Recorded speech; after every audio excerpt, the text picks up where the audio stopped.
c'est une enquête très sérieuse sur les habitudes alimentaires des dictateurs au XXe siècle. On va donc jouer avec les dictateurs. Est-ce que vous pouvez m'en citer comme ça des dictateurs? Allez-y. Hein, Ceausescu. Ouais. ben, Hitler. si, c'est bien, voilà. Hussein. Très bien, voilà. Bon, on va parler de tous ces gens-là. Je vous donne donc 2 infos sur un dictateur. Vous devrez me dire laquelle est vraie. D'accord. On démarre avec Valérie Benaïm.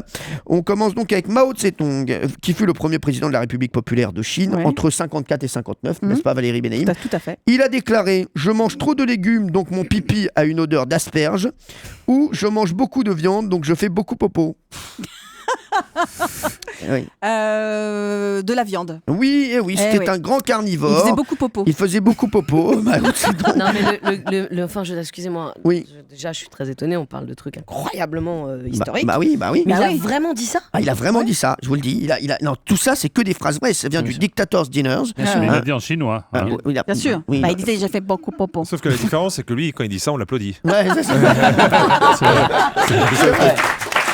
Allez, on s'intéresse maintenant au Portugais, Antonio Salazar. Ah. D'ailleurs, j'adore sa gare. Bah, c'est ça, c'était sûr. Il est dirigeant de l'Estado Novo de 1932 à 1968 et à force de manger son plat préféré, il avait une haleine de sardine où ses cheveux sentaient l'oignon. Cartman. Je pense que ses cheveux sentaient l'oignon. Et non, il avait une haleine de sardine. Non. Ah ouais. Mais il a dit avec un tel aplomb, je pense que ses cheveux sentaient l'oignon. Non, je sais pas. ses cheveux ne sentaient pas du tout l'oignon, il avait une haleine de sardine. Il adorait les sardines, en mangeait tout le temps. Les sardines lui rappelaient son enfance modeste, quand il devait se contenter de partager une unique sardine avec ses frères et ses sœurs. Et ça, on a des témoignages. Ah oui, Des gens qui ont Le témoigné. mec, il dit il était sympa, mais il sentait un peu la Ouais, sardine. c'est ça. Non, mais tout ce que je vous dis là, non, Ouais. vraiment, Ouais. c'est un livre très très sérieux. Non, mais c'est passionnant, terrible parce moi, je que tout ça, ça les rend presque sympathiques. Mais c'est Ah ça, oui. exactement. Exactement, Oui, c'est ça. c'est Ah, ça. oui, faut Ça les humanise. Les humanise, oui. On va parler maintenant de Kim Il-sung. Ah, ouais. Kim Ah. Il-sung, bien sûr. Pas le baladeur, hein, bien entendu. Non, c'est pas vrai. Ça n'a rien à voir avec le baladeur. C'est le premier dirigeant de la Corée du Nord. Ah, c'est pas un rigolo, lui. Ah, non, Ah, non, lui- ah, bah, non, lui, pas. je Non. peux vous dire, moi je suis allé voir son spectacle, je suis fait chier.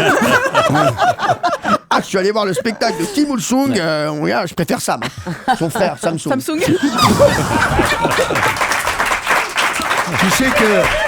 Tu sais que pour cette petite phrase, sur place, tu es décapité dans l'heure. Ouais, je sais, ouais, mais bon, là, on n'est pas en Corée du Nord. Donc, qui viennent me chercher. Ouais. D'autant plus que maintenant, j'ai un gars de sécurité. Donc, on va parler donc de Kim Il-sung. C'est le premier dirigeant de la Corée du Nord entre 48 et 94. Oui, il est resté quand même Il est longtemps au resté un pouvoir. paquet de temps. Il avait un toc alimentaire, lequel il mangeait exclusivement des grains de riz triés et sélectionnés un par un, ou bien il faisait prémâcher sa viande par un assistant pour éviter de se faire mal à la mâchoire. Moi, c'est ce que je fais avec mes mentos. Je pense qu'il se faisait trier le riz. Trier le riz. Eh bien, c'est une bonne réponse de Valérie Ouais. Lamido. Et oui, il faisait trier son riz. Allez, on va parler de Muammar Kadhafi, qui a régné du 1er septembre 69 au 23 août 2011. Pourquoi devait-il faire attention à ses repas? Il était allergique aux arachides et gonflé à chaque fois qu'il en mangeait, ou il était victime de flatulences interminables. Oh, je sens qu'il pétait, lui. Eh oh Qui a dit ça? Mais Valérie Benaïm, mais je vous vous- calmez. Non, calmez. je suis sûr que c'est ça, moi. Ah ouais, bah attendez, c'est pour Ah, Jean-Marie c'est pardon. Bigard. Ça, c'était pour moi, normalement. Déjà, ça tombe bien. Hein. Je prends flatulence, bien sûr. Ah, vous prenez flatulence? Eh bien oui, il était victime de flatulences interminables Non. et personne de son entourage n'osait se plaindre. C'est pour ça qu'il habitait dans une tente. Alors c'était pour être dehors. Mais interminable. En général, que le dictateur pète, personne ne C'est ça. conteste. Non mais c'est sûr, oui C'est ce que Valérie. j'allais dire. Tu dis rarement à un dictateur, je crois que vous avez pété. Ah ouais, En mais général, ça tu pue. dis, en général, tu dis au dictateur, plus- vous avez qu'à dire que c'est moi. Et en plus, tout le monde trouve que ça sent bon. Ouais, Donc, c'est ouais, pas exactement. dictateur. Ouais, mais on l'appelait Airwick là-bas. Non mais je vous jure que Non, et mais en c'était plus, interminable. interminable, ça veut dire que c'est pas le petit paix un peu non. en. Alors, je vais vous dire, C'est- en 2009, il s'était notamment permis de péter à plusieurs reprises pendant une interview sur CNN. Oh mon dieu. Et je vous jure que c'est vrai, sans que le journaliste Larry King ne lui fasse la remarque. Voilà, et il n'a pas arrêté. Vraiment, voilà, il s'est fait plaisir. On va passer à Ceausescu, le président donc de la Roumanie communiste de 74 à 89. Quelle était sa particularité? Il refusait de manger un animal qui n'avait pas été tué par lui, ou il refusait de manger des aliments solides et préférait boire ses légumes crus à la paille. Qu'est-ce qu'il faisait? Non, les animaux qu'il avait tués. Eh oui, c'est ça, c'est vrai. Il nous C'est un mangeait. chasseur. Ouais, c'est ça. Bravo, hein. Géraldine Maillet, Sanguinaire. bravo, très très fort.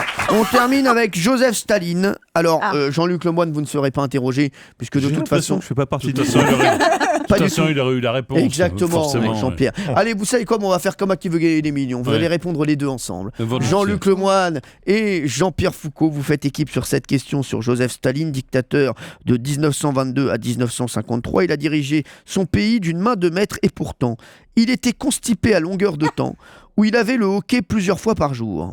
Il avait le hockey, Staline. Ah oui, Oui. ok Staline. Oui, ok, Staline. Ça va, Staline? Ouais, ok. Ok, et vous dites quoi Jean-Luc Lemoyne? De toute façon, il a déjà répondu. Alors Non mais dites ce que vous pensez. Bah, moi, je suis d'accord avec Jean-Pierre. Il a l'air très sûr de lui. Et ouais, c'est vrai que vous avez l'air très sûr de lui. Jean-Pierre, vous la connaissiez l'info sur le Bah, hockey de c'est Staline? très connu. C'est vrai. Non, mais c'est vrai. Non, mais attends, je vous dis, c'est très... il va me dire que c'est pas ça. Pas du Ouais. tout. Non, mais c'est connu C'est très que connu, Staline ouais. avait le hockey. Ouais, ouais. Et mais non. il était surtout constipé à longueur de temps. Voilà. Je vous le dis, il utilisait un remède pour l'aider à aller à la selle, le satsivi. Ouais, et non pas rien à voir avec le salsifis, hein, c'est le satsivi. C'est une spécialité géorgienne à la noix et au poulet.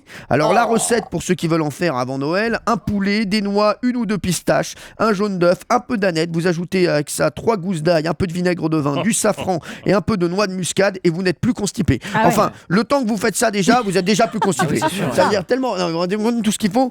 Vous, parce qu'il y a- Globalement, ils ont beaucoup de problèmes de transit. Mais ouais, Ouais. c'est fou. C'est intéressant d'ailleurs. Ça Bah, veut dire c'est quelque ça. chose. Parce qu'ils sont colériques. Merci Valérie Benaïm, bien sûr. C'était la page médecine de cette émission. Merci Michel Simès.